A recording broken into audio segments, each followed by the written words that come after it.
Even the best espresso machine won't make amazing coffee without the right beans. So, let's talk to an expert to get the inside scoop. Paul Geshos is a professional coffee roaster. So, let's ask him what to look for to enjoy third wave specialty coffee.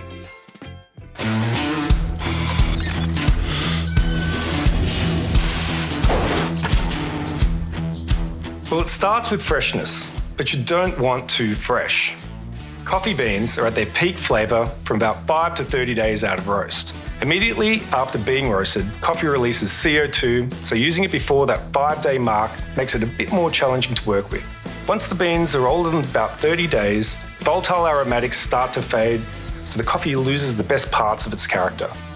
Coffee beans of different origins, roast profile and age all need optimal temperatures to bring out their best.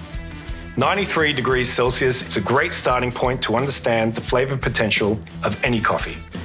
Coffees from South American origins, such as Brazil, are generally lower in acidity, rounded and sweet with a medium to heavy body. Their nutty and chocolatey flavour notes make them a good choice to pair with perfectly textured milk.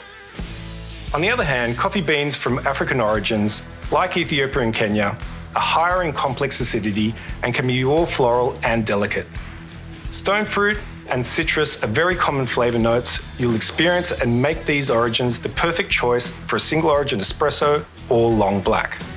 Blending multiple varietals to build taste complexity is something we like to do as roasters, so definitely take some time to truly experience different blends at home.